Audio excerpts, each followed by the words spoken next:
हरियाणा में हरियाणा कांग्रेस के जो नेता हैं, जिनके ऊपर इस बात की जिम्मेदारी है कि वो अध्यक्ष के तौर पर पूरी पार्टी को, पार्टी के पदाधिकारियों और कार्यकर्ताओं को संगठित करें। संगठित वो कितना कर पा रहे हैं नहीं पता, लेकिन उनके बयान, मैं उदय भान का जिक्र कर रहा हूं,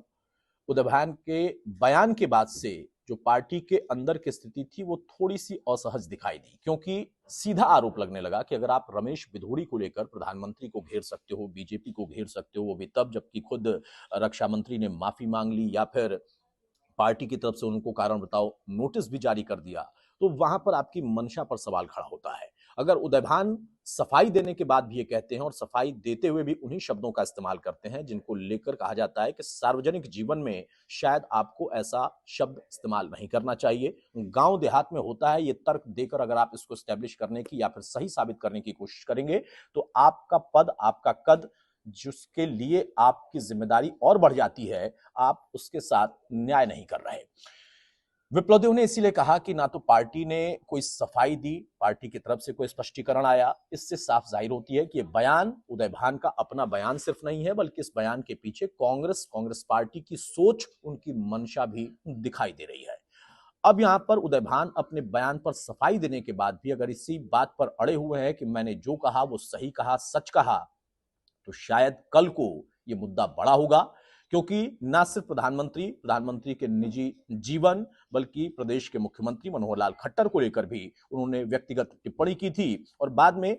खुद हमसे बात करते हुए, तमाम मीडिया कर्मियों से अन्य बात करते हुए वो सफाई जिस अंदाज में देते रहे, जिन शब्दों का बार बार फिर से इस्तेमाल करते रहे, उससे साफ जाहिर होता है कि उनको अपनी बात पर जो उन्होंने कहा कोई खेद नहीं है और ना ही उनको लगता है कि इससे कोई परिणाम दुष्परिणाम के तौर पर पार्टी के लिए निकलेगा। उनका यह मानना है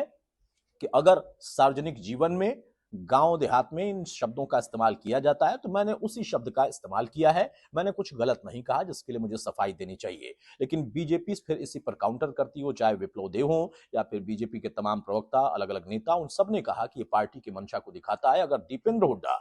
रमेश बिधूड़ी के बयान पर यह कह सकते हैं कि यह शर्मिंदगी वाला बयान है, इसके लिए माफी मांगनी चाहिए, इसके लिए पार्टी को यानी बीजेपी को अपनी तरफ से माफी मांगनी चाहिए, तो शायद दीपेंद्र हुड्डा को अपने पार्टी के पदाधिकारी को भी यह समझाना चाहिए कि आपको एक जिम्मेदार पद पर बिठाया गया है, आपको जिम्मेदारी हमने ये दी है कि आप कार्यकर्ताओं को संगठित करिए, आप कांग्रेस को मजबूत करने के लिए काम करिए, ना कि बयानबाजी में उलझे रहिए। क्योंकि जहां संगठन की मजबूती का जिक्र होता है तो वहां पर सिर्फ और सिर्फ हुड्डा गुट और उनके समर्थक प्रभावी दिखाई देते हैं, बाकी कांग्रेस बटी हुई दिखती है और उसी कांग्रेस को एक करने का जिम्मा उदय भान को दिया गया। लेकिन उदय भान फिलहाल बयान देने और सफाई देकर अपने बयान को सही साबित करने में लगे हुए।